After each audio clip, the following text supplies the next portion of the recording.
Hi friends, welcome to the mentorship program for June 2026 BFM.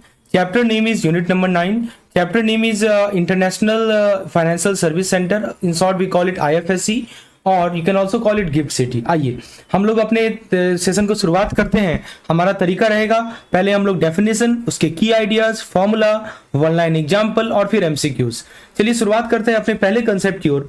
पहला concept है international financial service centre. तो इसका basic मतलब क्या है? तो ये एक ऐसा फाइनेंशियल सेंटर होता है जो इंडिया के अंदर होते हुए भी इंडिया के बाहर के क्लाइंट को सर्व करता है। देखिए, है तो इंडिया में डोमेस्टिक जुरिडिक्शन है, लेकिन सर्व किसको कर रहा है? कस्टमर आउटसाइड, मतलब भारत में रहते हुए भी भारत के बाहर के कस्टमर को सर्व करता है। मतलब कि डोमेस्टिक इकोनॉमी को डिस्टर्ब किए बिना ग्लोबल क्लाइंट को फाइनेंशियल सर्विस प्रोवाइड करता है without impacting any local economy. Domestic economy को बिना इंपैक्ट किए ग्लोबल कस्टमर को, ग्लोबल क्लाइंट को फाइनेंशियल सर्विस प्रोवाइड करना। सीधी सी बात याद रखिएगा, आईएफएससी जो है non resident client plus global financial services provide करता है। देखिए दोस्तों, इतना बाइफरकेट करके आपको कहीं जानकारी नहीं मिलेगी। बुक में तो वही क्लाइंट में डेफिनेशन लिख दिया, दैट्स ऑल, लेकिन उसका एक्चुअल मीनिंग क्या है, उसका प्रॉपर बाइफरकेशन, सभी चीज को फॉर्मूला रूल्स के माध्यम से समझाया जाना आपको मिलता है हमारे इस चैनल में। दोस्तों मैं इसका आपको वन लाइन एग्जाम्पल बताऊं तो देखिए, गिफ्ट सिटी जो है आईएफएससी में फॉरेन क्लाइंट को डॉलर डिनोमिनेटेड सर्विस मिलती है। ये देखिए गिफ्ट सिटी में क्या होती है, गिफ्ट सिटी आईएफएससी में जो फॉरेन क्लाइंट है, राइट, आपको बताया मैंने कि फॉरेन क्लाइंट को सर्व करती है। तो जो फॉरेन क्लाइंट है इनको डॉलर डिनोमिनेटेड सर्विस मिलती है, they get dollar denominated services. ये सबसे बड़ी बात है गिफ्ट सिटी की। चलिए अब उसके बाद जो नेक्स्ट पॉइंट है वो है कोर एक्टिविटी ऑफ आईएफएससी। तो आईएफएससी क्या क्या कर सकती है दोस्तों? IFSC global finance risk related specialise service provide करती है, लिखा है ना, global finance and risk related specialise service.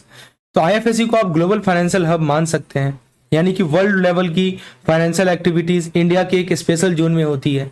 World level की फाइनेंशियल एक्टिविटी भारत के एक स्पेशल जोन में होती है, right. That's why you can call IFSC as a global financial hub. Simple सा फॉर्मूला याद रखिएगा, आईएफएससी का सर्विसेज में क्या क्या है? एक तो हमारा फंड रेजिंग सर्विस है, एक एसेट मैनेजमेंट है, एक रिस्क मैनेजमेंट है। ये तीन सर्विसेज है, मतलब कंपनी यहां से पैसा रेज कर सकती है, इन्वेस्टमेंट मैनेज कर सकती है, ग्लोबल रिस्क मैनेजमेंट सर्विसेज ले सकती है, ठीक है। तो ये सब कंपनियां कर सकती हैं आईएफएससी सर्विसेज के अंदर। वन लाइन एग्जांपल भी देख लीजिए, जैसे मान लीजिए पेंशन फंड हो गया, पेंशन फंड आईएफएससी के थ्रू ग्लोबली इन्वेस्ट करते हैं, है ना जी। पेंशन फंड जो होते हैं ये ग्लोबली इन्वेस्ट करते हैं आईएफएससी प्लेटफॉर्म के माध्यम से। तो दोस्तों मास्टर टिप यही कहता है कि आईएफएससी आउटसाइड इंडिया क्लाइंट के लिए है, लेकिन ऑपरेट कर रहे हैं इनसाइड इंडिया। ये मास्टर टिप है बीएफएम का। तो फॉर्मूला फ्लैश कार्ड एक बार फिर से देख लीजिए। हमने तीन चीजें अभी बात की। सबसे पहले मैंने आपको बताया कि देखो आईएफएससी क्लाइंट डोमेस्टिक रेजिडेंट को नहीं सर्व करती, राइट, मतलब इनका फोकस इंडिया से बाहर के लोग, बाहर की कंपनियां, बाहर की इंस्टीट्यूशन पे होता है। डोमेस्टिक इंडियन को डायरेक्ट सर्विस देना इनका पर्पज नहीं होता। और आईएफएससी का फोकस है क्रॉस बॉर्डर फाइनेंशियल फ्लो। सीधी सी बात है, यहाँ पे इंटरनेशनल लेवल का पैसा आता जाता है, इंडियन डोमेस्टिक बैंक जैसा सिस्टम नहीं होता यहाँ पे। ये मेन फोकस है इसका। तो इसका मेन शॉर्टकट याद रखिए, fund raising, asset management, wealth management, treasury, risk और मर्जर एंड एक्विजिशन। तो आईएफएससी एक गेटवे है दोस्तों global financial operating beyond domestic boundary. तो एक दो इस पे एमसीक्यूज कर लिया जाए। बताइए, IFSC mainly cater to which type of customer? Domestic retail client, RBI regulated PSU, overseas client, government department. अभी हमने बात की कि आईएफएससी जो है हमारे जो ओवरसीज क्लाइंट होते हैं इनकी जरूरतों को पूरा करता है। अगला सवाल है, which activity is not a core function of IFSC? इनमें से कौन सी एक्टिविटी जो है आईएफएससी की कोर फंक्शन नहीं है? ग्लोबल पोर्टफोलियो डाइवर्सिफिकेशन, ये नहीं है। रिस्क मैनेजमेंट, लेकिन नहीं है, पूछा गया है, ठीक है। तो आपको मैंने बताया, देखो ग्लोबल पोर्टफोलियो डाइवर्सिफिकेशन है, ठीक है, रिस्क मैनेजमेंट है, रूरल क्रेडिट सर्विस प्लान का मतलब ही नहीं है। रूरल क्रेडिट को क्यों करेगा जी, ये तो ग्लोबल लेवल पे काम करता है। तो रूरल क्रेडिट डिप्लॉयमेंट नहीं है इसका कोर फंक्शन। तो समझिए एग्जाम का क्लोजिंग पॉइंट है कि देखिए एक आईएफएससी एक गेटवे है ग्लोबल फाइनेंस जो कि डोमेस्टिक बाउंड्री के बियॉन्ड ऑपरेट हो रही है। This is a kind of gateway for global finance operating beyond domestic boundary. चलिए अब बात करते हैं scope of IFSC in India. तो आईएफएससी में जो बैंक ऑपरेट करते हैं ना, वो इंडिया में होते हुए भी फॉरेन बैंक की तरह ट्रीट होते हैं। मतलब जो बैंक आईएफएससी में जो बैंक ऑपरेट करते हैं वो तो है तो इंडिया में, but they are treated like a foreign bank within India. मतलब डोमेस्टिक बैंकिंग रूल उन पे फुल्ली अप्लाई नहीं होता। जो डोमेस्टिक बैंकिंग रूल बाकी डोमेस्टिक बैंक पे अप्लाई होता है, ये आईएफएससी वाली बैंक पे अप्लाई नहीं होता। लिखा ना, they are free from domestic reserve requirement. तो आईएफएससी बैंक को डोमेस्टिक रिजर्व रिक्वायरमेंट की आवश्यकता नहीं है, यानी यहाँ पे बैंक को एसएलआर सीआरआर मेंटेन नहीं करना पड़ता। अब डोमेस्टिक बैंक को तो मेंटेन करना पड़ता है, इन्हें नहीं मेंटेन करना है। तो इसका वन लाइन एग्जांपल ले लीजिए। तो IFSC bank NRI deposit accept करता है बिना सीआरआर लोड के, बिना सीआरआर बर्डन के। बस यहाँ के बैंक को डोमेस्टिक रिजर्व लॉकिंग का टेंशन ही नहीं होता। समझ में आया ना, यही पॉइंट यहाँ बताया जा रहा है। दूसरी बात आती है लैंडिंग एंड डिपॉजिट स्कोप, ध्यान से सुनिए। तो दोस्तों अब समझते हैं कि आईएफएससी बैंक डिपॉजिट और लैंडिंग का scope. IFSC bank mainly non resident के साथ डील करता है, आपको पता ही है कि नॉन रेजिडेंट के साथ डील करता है।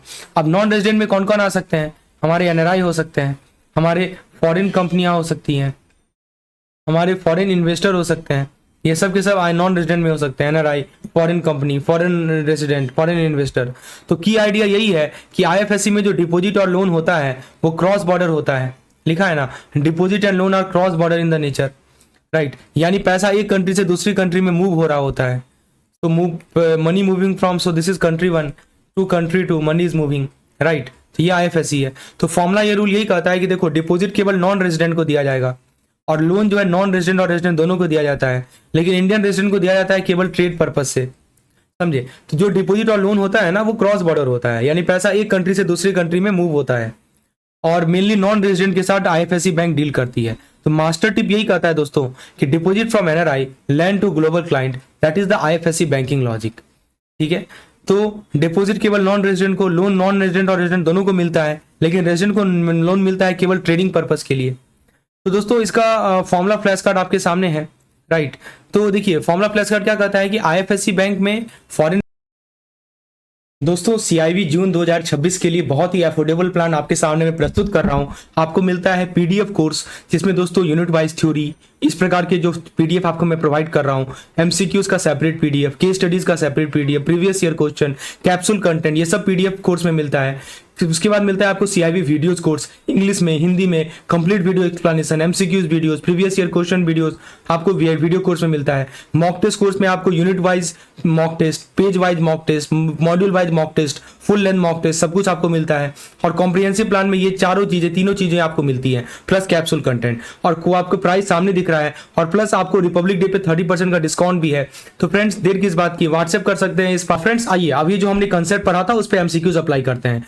तो सबसे पहला सवाल था कि bank in IFSC are not subjected to RBI supervision. नहीं है, ये तो है एसएलआर सीआरआर रिक्वायरमेंट एग्जैक्टली, इनको कोई एसएलआर सीआरआर की कोई प्रबंध नहीं है, कोई पाबंदी नहीं है।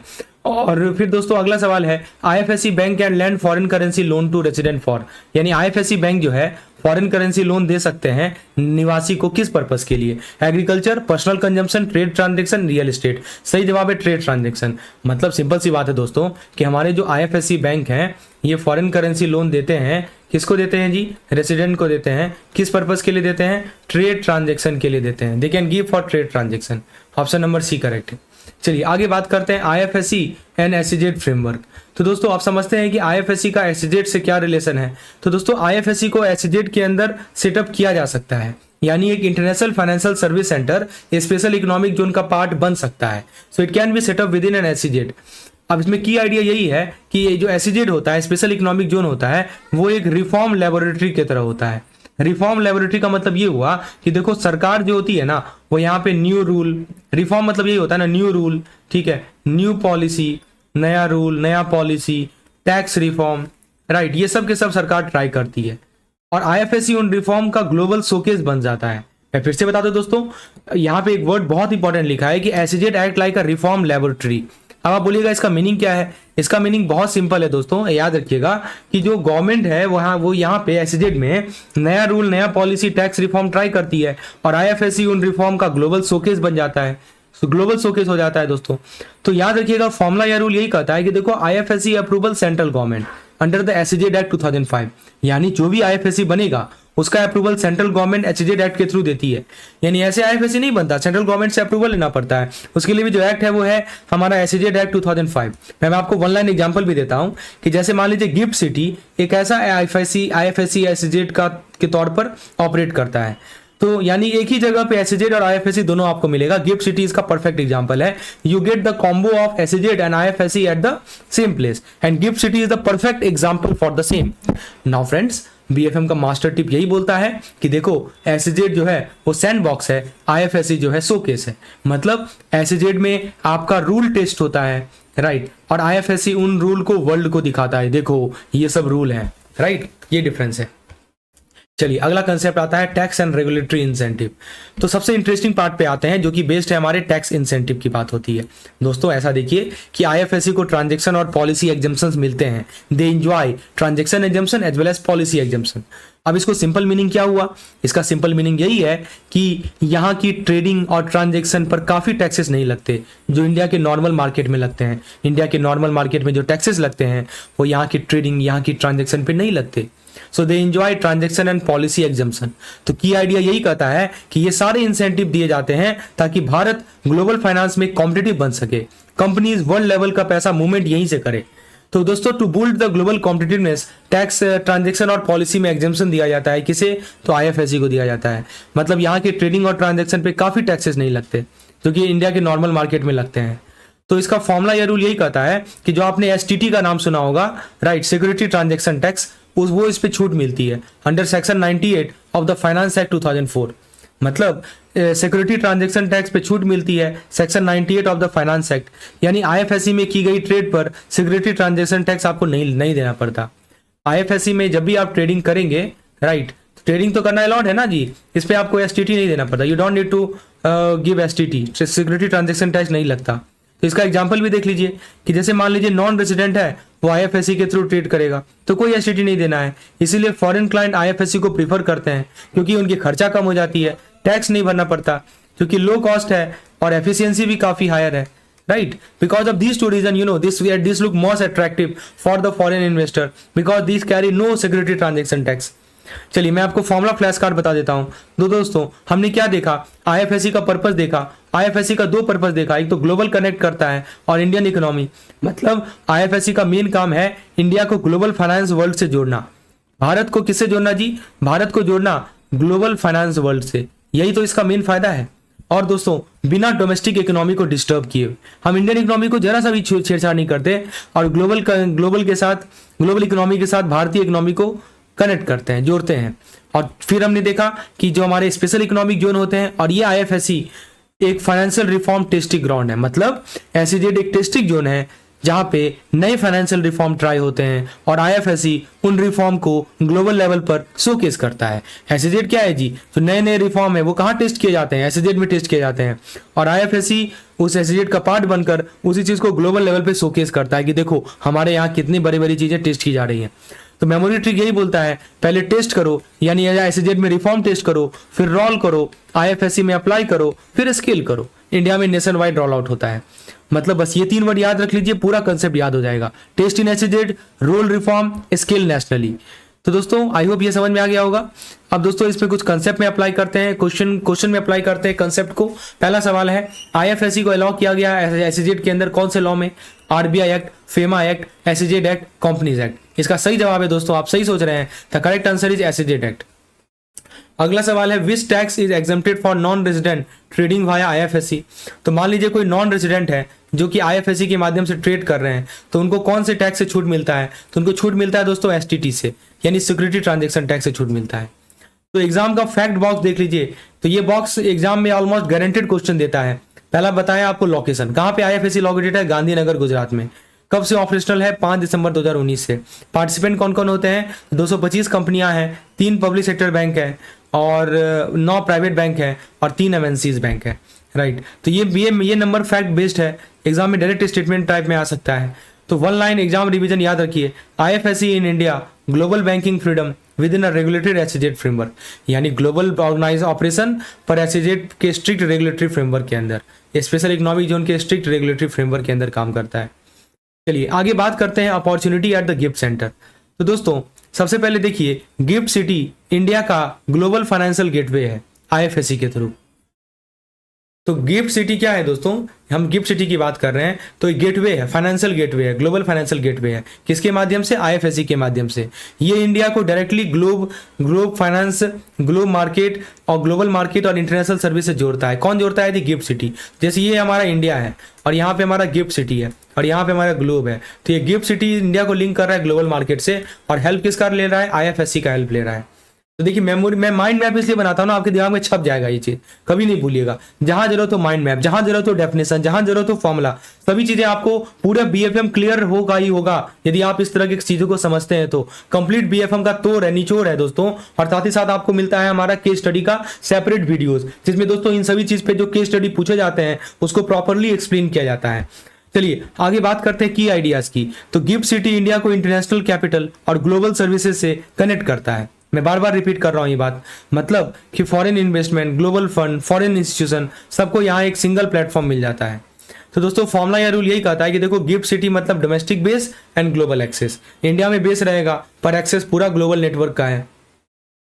इसका वन लाइन एग्जाम्पल भी ले लीजिए, जैसे फॉरेन फंड इंडिया में इन्वेस्ट करते हैं गिफ्ट आईएफएससी के थ्रू, है ना। Foreign fund invested in India via GIFT IFSC. अब एक दूसरी बात आती है diaspora and market access advantage. देखिए गिफ्ट सिटी का सबसे पावरफुल एडवांटेज है जिसको बोलते हैं डायस्पोरा कनेक्ट। मतलब दोस्तों गिफ्ट सिटी एक ऐसा प्लेटफॉर्म है जो इंडियन डायस्पोरा को बोलिए एनआरआई बोल सकते हैं आप, right, you can call it NRI, जो कि इंडियन डायस्पोरा यानी एनआरआई को उनके होम इकोनॉमी इंडिया से कनेक्ट करती है। It connect Indian diaspora that is NRI with their home economy which is India, right.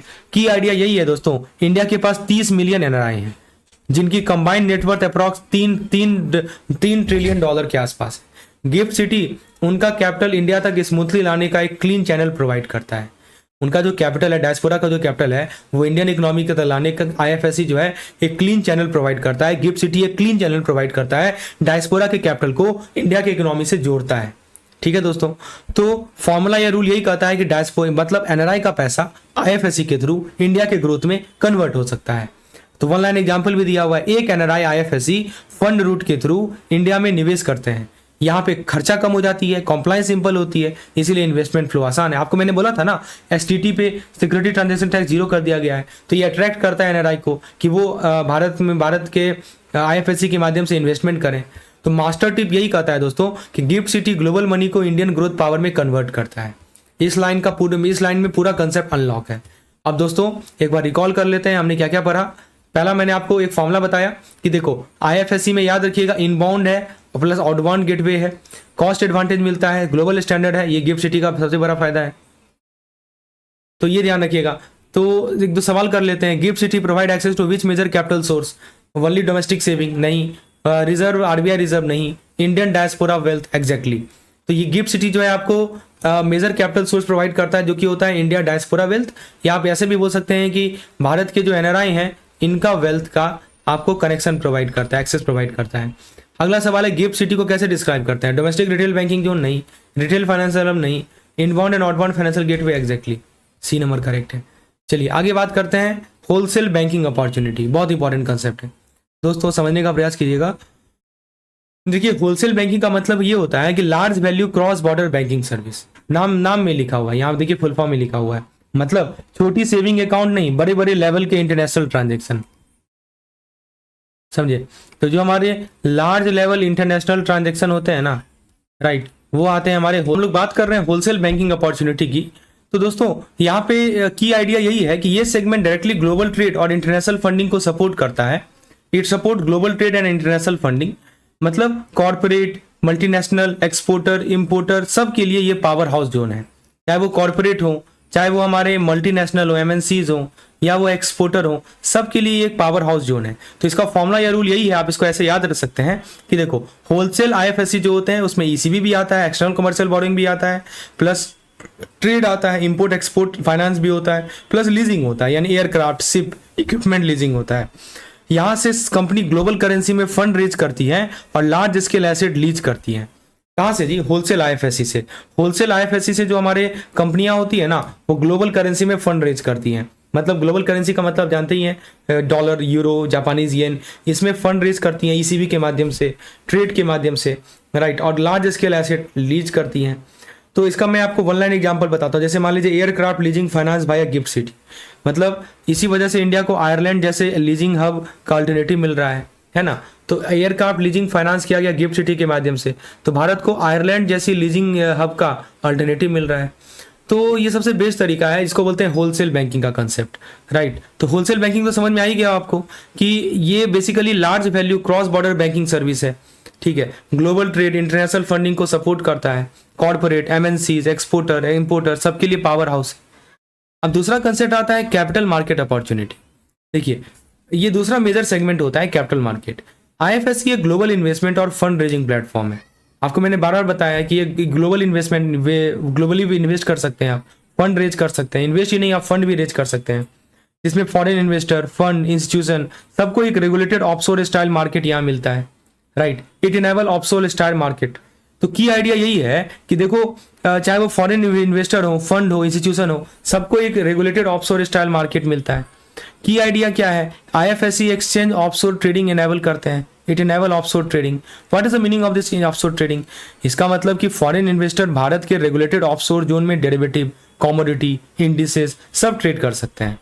मतलब ये हुआ कि जो हमारे फॉरेन इन्वेस्टर है ना, राइट, फॉरेन इन्वेस्टर जो है वो भारत के रेगुलेटेड ऑफशोर जोन में डेरिवेटिव, कमोडिटी, इंडिसेस सब ट्रेड कर सकते हैं। तो फॉर्मूला या रूल यही कहता है कि देखो कैपिटल मार्केट का जो आईएफएससी होगा, right, please remember the formula and rule. Capital market IFSC it includes two thing, merchant banking plus AIF. Merchant banking में हमारा आईपीओ, क्यूआईपी और फंड रेजिंग आता है, राइट। कैपिटल मार्केट आईएफएससी में merchant banking और AIF दोनों आता है। आईपीओ में क्या, ये मर्चेंट बैंकिंग में क्या आएगा, क्यूआईपी आएगा, आईपीओ आएगा, फंड रेजिंग आएगा, और एआईएफ होता है अल्टरनेट इन्वेस्टमेंट फंड। यानी आपको पता है इसमें 3 कैटेगरी होती है, कैटेगरी 1, 2 एंड 3। यहाँ fund manager globally money raise करके इंडिया और ओवरसीज दोनों में निवेश करता है।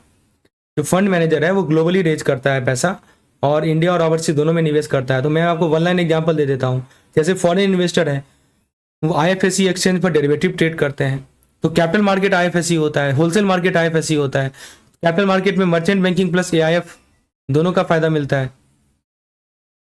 राइट। तो यहाँ fund manager globally money raise करके इंडिया और ओवरसीज दोनों में निवेश करते हैं। वन लाइन एग्जांपल भी आपको दिया, फॉरेन इन्वेस्टर आईएफएससी एक्सचेंज पर डेरिवेटिव ट्रेड करते हैं। तो बीएफएम का मास्टर टिप यही कहता है कि देखो होलसेल और कैपिटल मार्केट दोनों मिलके जो है आईएफएससी के प्रॉफिट इंजन है। यानी ये दोनों सेगमेंट मिलके आईएफएससी का सबसे बड़ा रेवेन्यू, सबसे बड़ा ग्रोथ और ग्लोबल पोजिशनिंग डिसाइड करते हैं।